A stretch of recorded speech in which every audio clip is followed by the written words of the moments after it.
Hey everyone, this is Ashley Host, and you're listening to Listen to My Words podcast. Listen to My Words isn't just a podcast, it's a wake-up call.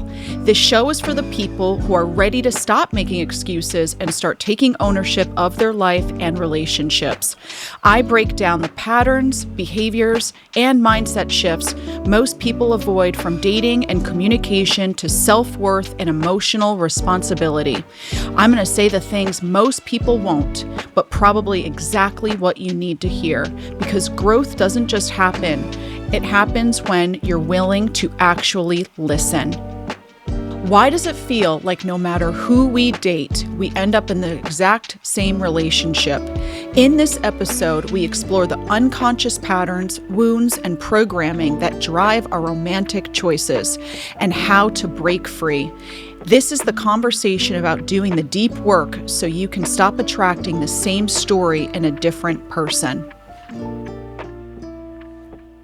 Hey everyone, thank you so much for coming back to Listen to My Words. I have the amazing Whitney Cantrell here again, my unbelievable social media manager that has helped me grow my business, and I'm so grateful. So Whitney, I just want you to introduce yourself, and then we're going to get into our topic. Well, hello everyone. Hello, Ashley. I'm so excited to be diving into this topic today. I think this is going to really resonate with a lot of people because a lot of people do keep choosing the wrong people. But Ashley invited me here today because I help her with her business side of her relationship advocacy and everything she does on social media and her coaching that she does. So I'm excited to be here and just kind of bounce off ideas off each other and dive into this subject together. Nice. And I'm going to give her some praise on this because she's not giving herself enough credit. My business would not be where it is today if I did not have her, because she keeps my ADHD brain in line. And she makes sure that I stay the course down to today when she was like, we need to do this. I'm like, this is why you're here, you know? So I'm really grateful for her. But I know Thank you. We all in life continue to change or choose the same partners over and over and over again. And it's not what they look like. They can have completely different faces, bodies, but they carry the same wounds. And we continue to fall into the same trap by being in relationships that trigger us, which is incredible because everything is a mirror to what we need to learn about ourselves.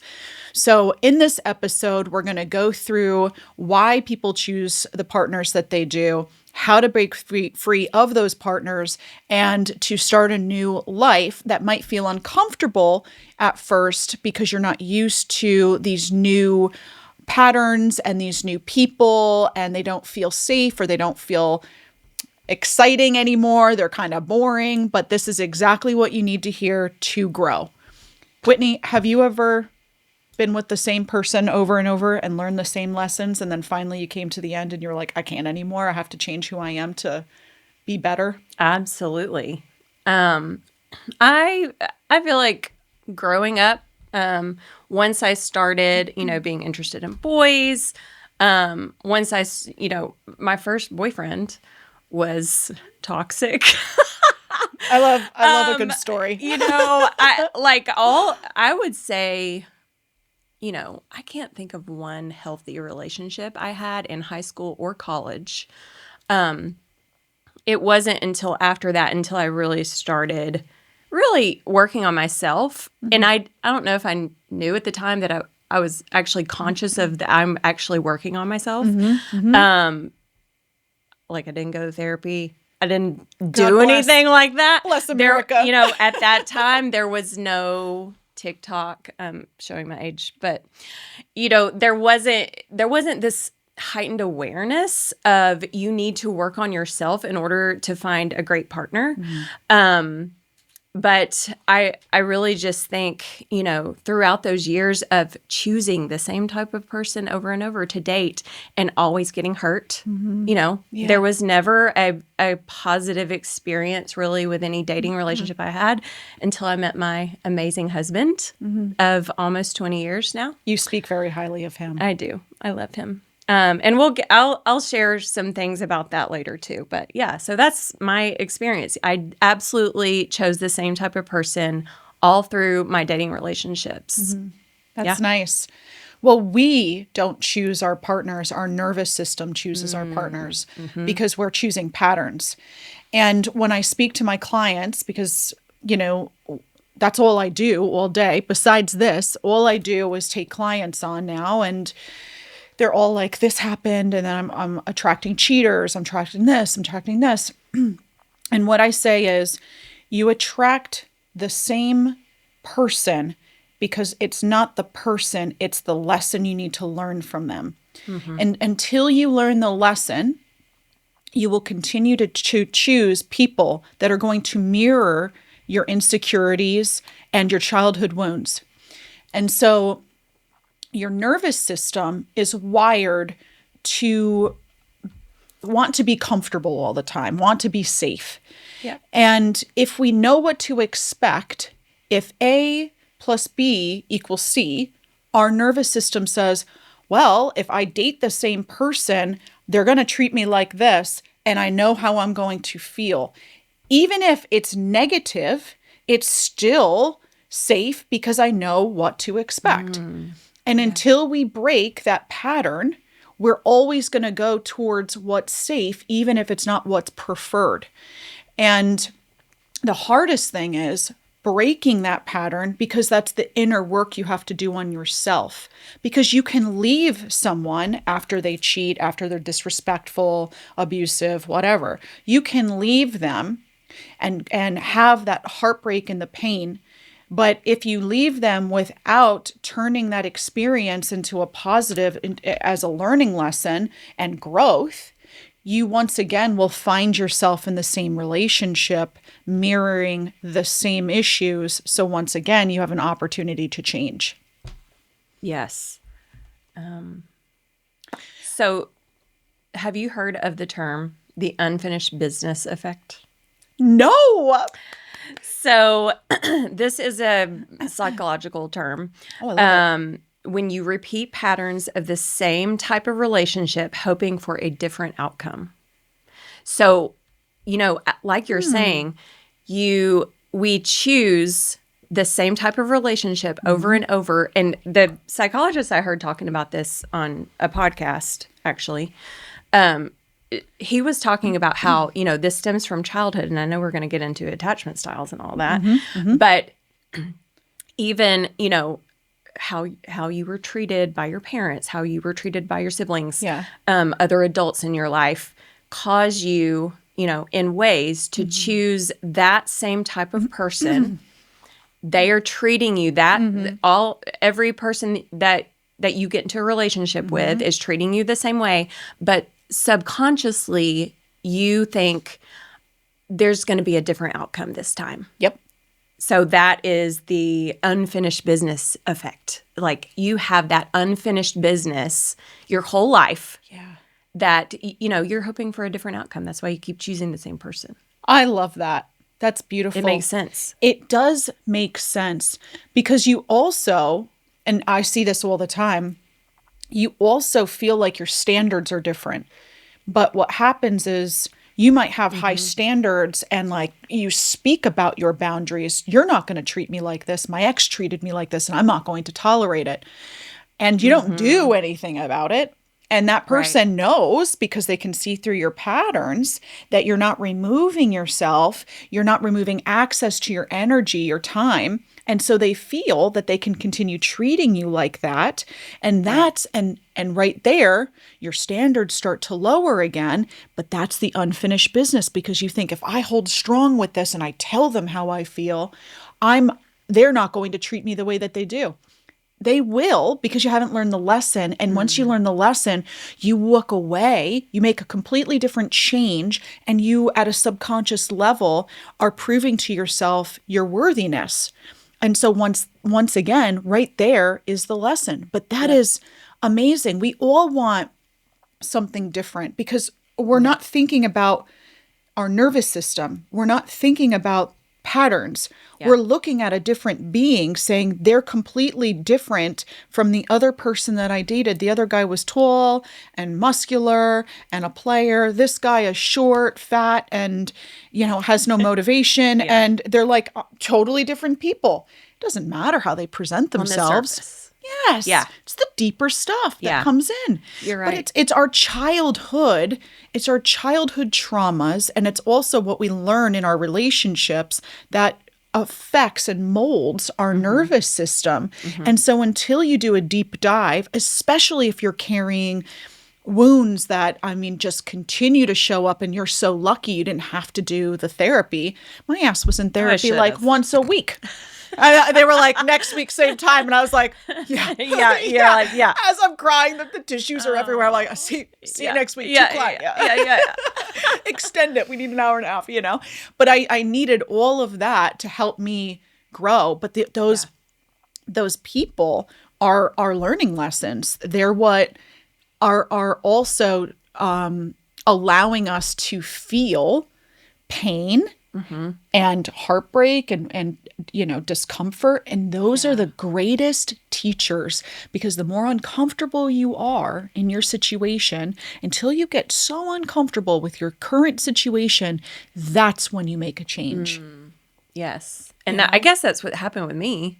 I got so beautiful. uncomfortable, Yeah. and I did, I was privileged enough to have, I really had a great childhood. I didn't have a lot of trauma that a lot of people do go through. So I think that probably had a lot to do with me eventually choosing a great partner, a healthy relationship. But yeah, I think everybody has work to do. And, you saying that what stood out to me when you were talking is you don't choose your partner, your nervous system does. Yeah. So if you don't work on your nervous system, then you are going to continue in those patterns. Yes. Yeah. So yeah, that's absolutely necessary. Can I tell you something? So everybody, I'm very excited. I have an ebook coming out, and it's being edited by Lynette over in South Africa. Bless her heart. She has a lot. I'm like, good luck to you, but she's amazing. But I've dedicated my book to something and someone. Really? Imagine, who do you think I dedicated that to? And don't say the name, but say the nickname. I don't know. I dedicated my book to my Canadian. Well, that's what I was going to say, but I was like, surely not. I did. Okay. No, I did. So I'll tell you a little bit about my story with this. I've always chosen people that don't, that reflect to me my worthiness and abandonment issues. And I've gotten really so good at now removing myself from things that do not serve me. But sometimes you have one last lesson that you need to learn. And I've said this in my TikToks and whatever, saying the last lesson is usually the one that changes you to be like, I will never go back. So this is the tea. So if you want to listen to the tea, this is it. I was talking to the Canadian about past relationships. And he said, he was like, listen, I was in a long-term relationship. I loved her, but I wasn't in love with her. She was not my person.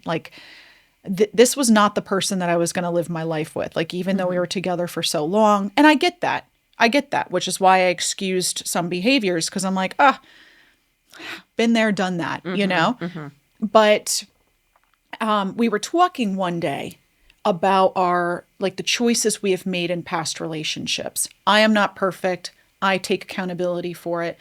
And he was telling me about the relationship and how there was multiple affairs in the relationship.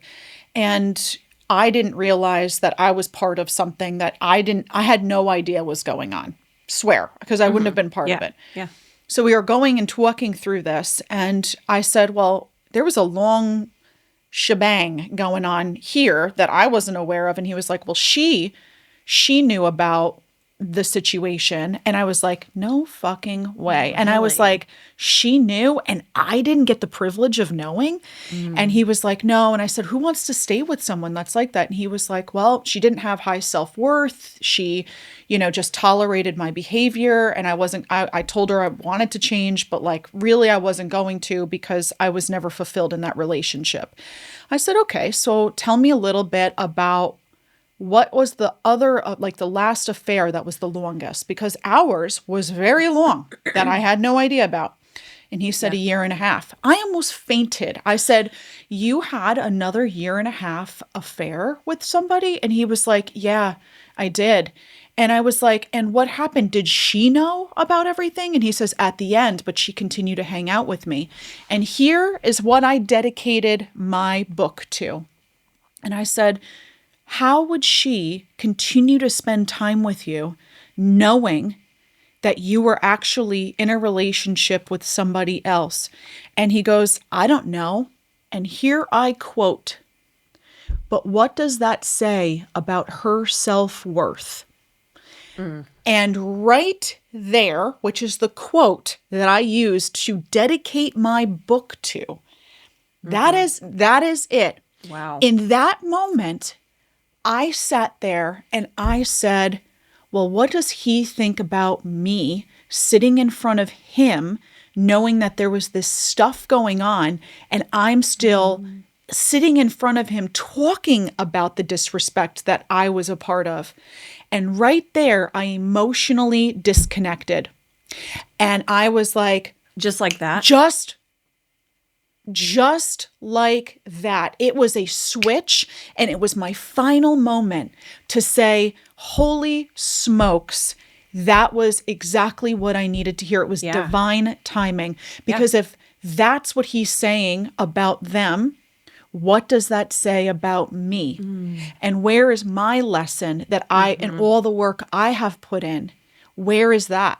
And I said right then and there, I was like, I just heard everything I needed to hear. And that was the game changer for me. And I was just like, I can't be in this because you have no respect for me. You will never have respect for me. You don't care about me. I mean, right there, it all clicked. It all clicked. I was like, he does not care at all about me. And me sitting in front of him, having these conversations and him saying that I want to get married. I want to like have babies. Like, you're the one that made me change my mind on this. This isn't, he's like, you told me that a man would know very early, like about wanting to marry someone. And he's like, and I know that, and I'm ready to do that with you. And right there, I was like, this man cares zilch about me and who I am on a soul level. And it changed me. And right there, I was like, we done. The self-worth lesson has hit me hard. So my lessons have always been self-worth. And I've gone to people that have reflected that I am not worth anything. And I'm not chosen, even though, I know I'm doing this with my hands. Whitney just like looked over at my hands. And I'm like, your nails are looking great. I just looked over at Whitney and she's like, sorry, that's my ADD. Yeah, no, I'm always doing this too. But it doesn't matter what someone says. It matters what they do. Yeah, absolutely. And it's like, there it is. There's my lesson. And it was reflected again. And I was choosing the same patterns. So how do you feel? How do you feel you can notice growth within yourself when you are learning the lessons from these people? Well, I mean, I think that's a prime example of, this is what you to for a living. This is your job, is to, to talk with people about how to recognize patterns, how to, not continue choosing toxic relationships, working on themselves, self-worth. But you have to continue doing that yourself too. Oh my gosh, yeah. And you're not perfect. None of us are perfect. No. No, we're I all am crazy. I'm not. We're all human. And I love that transparency because, you are teaching people, look, I have to do the same. Mm-hmm. I'm showing you how to do this, how to recognize, because honestly, we can be sucked into things that we shouldn't be. It can depend on the time of month. It can depend on what we're dealing with, just emotionally. It can deal with circumstances that, where we let our guard down maybe. Yeah. And we are sucked into those old patterns. Mm-hmm. But I think, the way you've grown is right there. You can recognize it in an instance, and say, no, I'm not going to do that again. Yeah. And walk away. Yes. I think that's the only way you've grown is when you repeatedly start to recognize those patterns. Yes. And do something about it. Yes. It's not that you stop attracting those people or those situations. Your response is different. And that's how you notice. Because people will say to me, well, I don't know, I keep attracting the same people. Well, yes, you do, but you're choosing them too. So what's the difference of attracting versus not being part of the situation that's bringing you a complete sadness and reflecting that you're not happy with yourself? Yes. That's the growth right there. And it's uncomfortable. Choosing new people and new patterns is uncomfortable, but you have to exercise the muscle to be able to get comfortable with it. It's the same thing when someone says, well, how do I learn how to walk up to someone and ask for their number? Well, you got to give it a shot. And you got to get rejected. You got to get the numbers. You got to have a good database to reflect back on and say, okay, well, whether or not I'm rejected or not, like now I have the skill to go up and ask for the number. So you have to exercise it, but it's uncomfortable. You're going to be sweating. You're going to feel sick making the choice sometimes, but it's what's necessary for you to grow and evolve, which is amazing. Yeah. Just getting past that first step is huge. And so it comes down to recognizing what the issues are that you need to work on within yourself. So taking up the partners, the 5 partners that you've had major relationships with, and saying what's common between all of them, the theme. And then in that theme, what does that reflect about me? Hey, everybody cheats on me. Okay. And what does that say? Well, it makes me feel like, they're always going to choose other people over me. Okay. So what does that mean? You're working your way down to the foundation of the belief system that's affecting you. Okay. So I'm not chosen. What does that say about you? It doesn't make me feel worthy. Okay. Why? Because, they're basically saying that everybody else is more important than me. Okay. So then you're going down. It's like, I feel worthless inside and the people around me are reflecting that, and I'll never be a first choice because I don't value myself. And I don't feel like anybody can love me because I don't love myself. And right there is when you start to do the inner work. The hardest part, people get sucked in to the work and the healing and stop living their life. And they do it in isolation. And they take it so seriously. Yeah. Oh, I have to work on myself. I can't attract these people anymore. I have to do this. I have to do this. They stop dating. They stop connecting. And then they're like, okay, I've worked on myself, but like now I'm really healed here. And now what? Right. Well, you actually need to go back into the world, see the people that you would normally be attracted to or like take numbers from, watch the patterns. And if you're still attracting and accepting the things that are being reflected from these people, that means that you haven't really healed. But that doesn't mean you go back into isolation. It means that you continue to make the choice that strengthens your self-worth and your self-love and self-confidence so that you can choose differently quicker next time. And that you're only going to be able to exercise that skill by putting yourself in especially intimate relationships so that they can mirror those wounds back to you and you can work on them quicker. Isolation is not where it's at. Connection and love is the key to healing.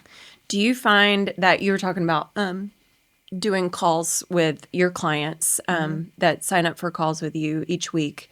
Do you find that they are tending to want to isolate and not get out there and date because they've realized that they need to work on themselves and they think they can't do both? Are you finding that on your calls? They are like moles. They don't leave the house. I have there's two clients. Like I have the ones that are like, I date everybody. And I'm like, good. What is that doing for you? And they're like, everybody's crazy. I'm like, yeah, because you're crazy. You're getting a reflection here. Yeah. And the other people are like, whoa, I had my moment, my massive breakdown, which I've had mine. Ended me in a treatment facility. I'm like, okay, so what am I noticing? The people that are like, I have to take this seriously are very all or nothing individuals. And they think isolating is going to heal, which is great to do for a period of time. But then integrating your life back into the real world is where you can put all of those isolating moments and healing moments to the test. But they're afraid to because they're like, well, what how do I do that? Just like you would before, go back out there and see, well, what if it's reflected back to me that I'm still choosing the same thing? Okay, that you didn't work on that issue. There's still a belief system there that isn't healed, but that's okay because you recognized it. Yes. And there you go. There's the change. Yes, there's the change. You recognize it. You can do something different about it. Yeah. Yeah. So what do you think about going back to, childhood, what people experience in childhood, attachment, whether they attached in a healthy way to their parents, to other relationships. How do you think that affects how we choose relationships? That's a great question. I'll start it off by saying this. Every child needs different things. So you can say, oh, like as now an adult, okay, well, this child was getting all the love and attention and affection that they needed because like I've never seen a child love so much. That child can come out and be like, I didn't get what I needed. I didn't feel fulfilled. I didn't feel heard. Okay. And then the next child you look at and that child's like, I didn't have any attention. I didn't have this from my parents. That didn't matter to me, but I really needed this in my childhood. And I didn't get that, and that's affected me. So whatever you need as a human is different, for your growth and your belief systems that you start to take on from your childhood. Does this make sense? Did I explain that properly? Okay. Yeah. And so most children do not feel heard, seen, understood, and or accepted by their family in some way. That's the majority. I'm saying there's some children that have amazing childhoods, and that's great. Yeah. That's a majority of the people. Yeah, They don't feel like they got the attention that they needed, and that creates a lot of anxiety and avoidance in relationships because those children decide to be and learn to be hyper independent, not process their emotions because they had nobody to talk to when they were younger. They connect either very quickly to people because they're like, okay, love is attention and attention is love. And so if they're not getting attention, they don't feel love, which is why the texting and love bombing thing happens. And so there's all of these different factors that come into play with how someone ends up learning to attach in their adult life. And most of the time it swings between anxious and avoidant. And here's the thing, avoidants want love, but they've learned to do everything themselves. And they're like, I can't have anybody close to me because they're going to take away my freedom. I've learned to be hyper independent. I've learned to be, to only rely on myself, that if something needs to get done, this is what I need to do. And you are taking away from me being successful or feeling independent. And I can't be vulnerable because if I'm vulnerable, then you might pull away. And then what does that do to me? I'm left by myself again. Right. So they kind of pull away on that end.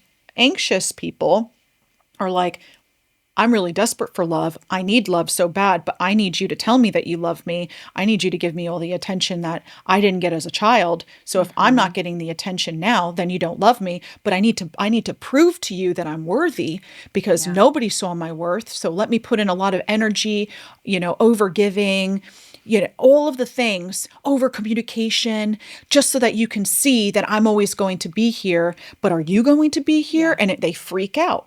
And that all stems from the things that they learned in their childhood. And they haven't broken the cycle yet. And that's now affecting and being projected onto their partners. Yeah. I mean, that totally makes sense. And so there's this book, I think it's called Attached. It's by a child psychologist, Dr. Amir Levine. Levine.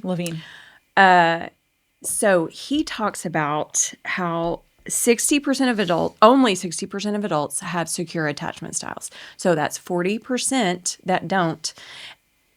But the good news, I think, what he's getting to in this book is, and this was news to me. I had no idea. But he says that you continue forming attachment styles your whole adult life. Yeah. It's not just from childhood. Childhood is obviously the most important piece there. Yeah. Because you can have childhood trauma and that can affect everything from that point forward.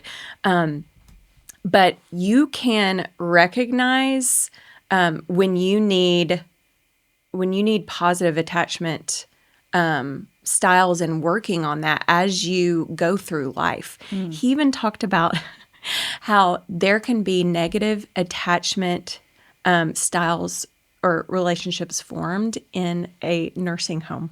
Oh, makes sense. He talks about how if you're rejected, if you're not included in the mahjong game, if you're not... You didn't invite me to bingo. Yeah, you didn't invite me to bingo. And think about that, an 80, 90-year-old person being affected by not being included and not, having that attachment to people. Yeah. So there is so much about childhood, but I think the good news is we can continue developing our attachment styles as we grow. And like you're saying, making different decisions in your dating relationships, in your friendships, making sure that you are building yourself up, having a positive experience. And if you do choose somebody that's, reflecting that part of you that's negative, then okay, recognize it and make a different decision. Yeah, I love that. I love that you brought up statistics. I love the numbers. I love to crunch numbers. I know. Everybody knows It's that. amazing because you do, you talk about things and because of life experience that these different tendencies exist. But to see the statistics and to see the numbers out there that actually, 40% of people that have a negative attachment style, that's huge, huge, 40%. So think about someone entering the dating world and they have this to work with. Yeah. So maybe they have a positive experience. Yeah. So if they had a healthy childhood, if they have, a positive attachment style that they've learned growing up, but, how did they work with people that, are into relationships with people who probably don't? Yeah. I have to say this. I know that the statistic of 60% as secure, my theory on this is that everybody has a little dose of each attachment style in them. And so the people that you bring into your life will heighten one attachment style over the other.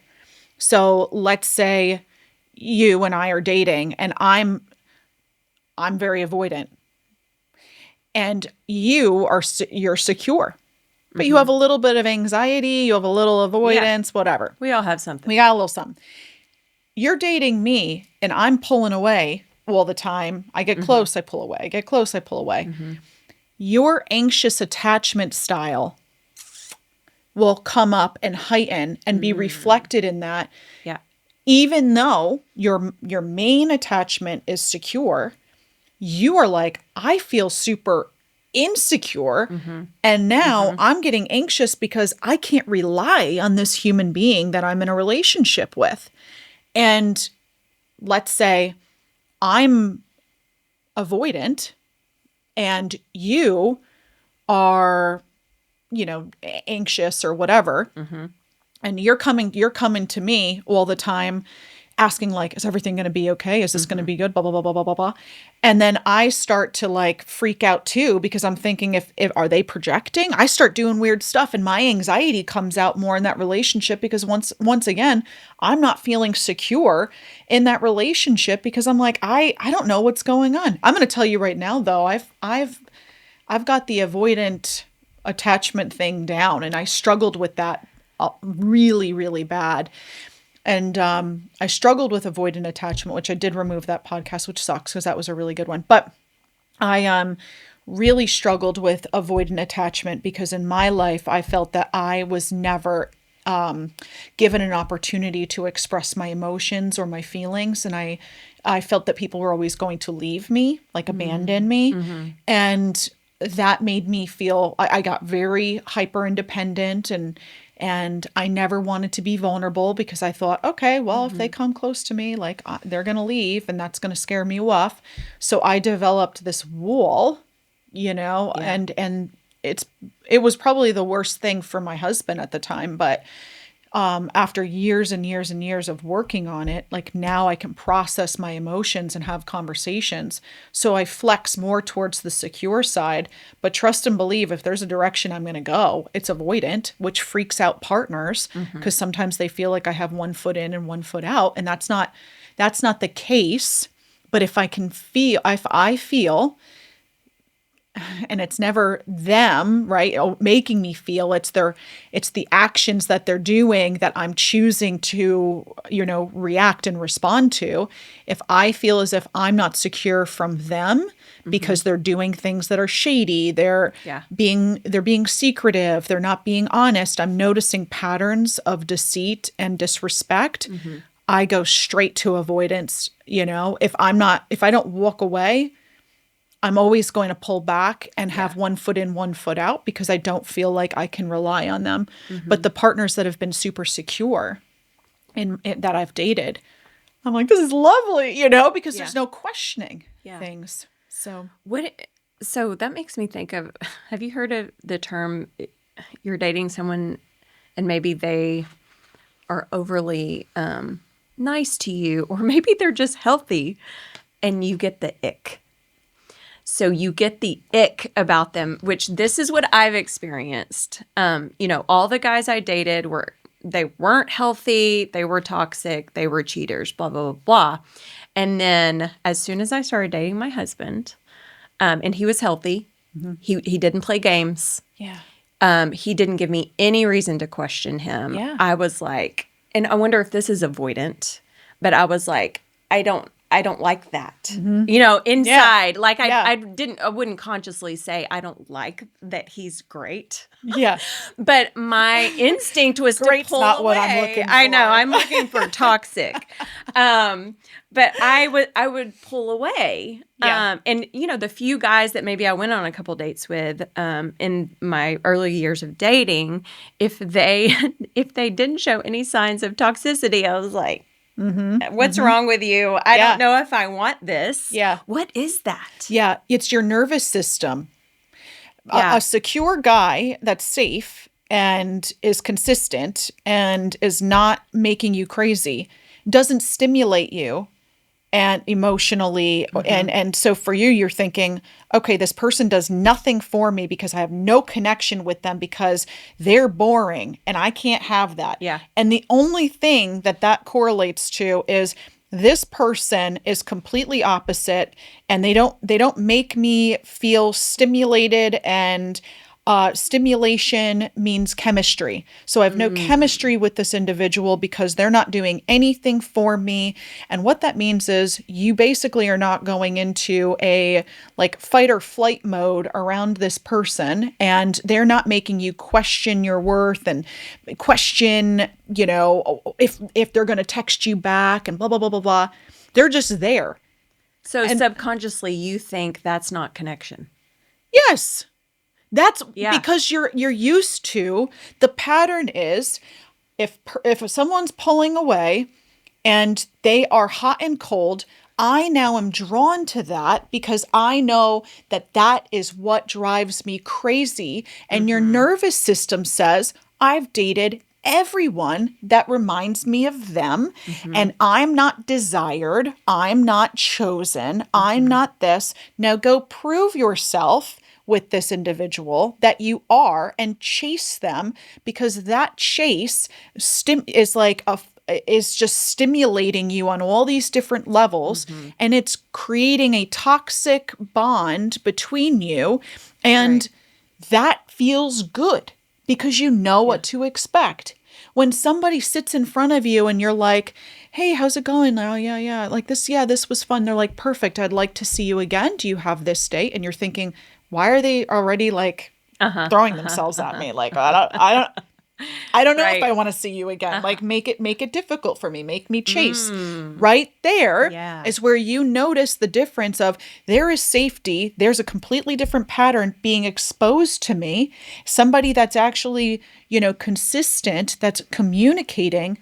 I don't like that because my nervous system is used to this. Yes. This feeling is completely opposite. And even though it's what I would prefer, because that's what I say, so desperately want, once again, we don't date our wants, we date our nervous system.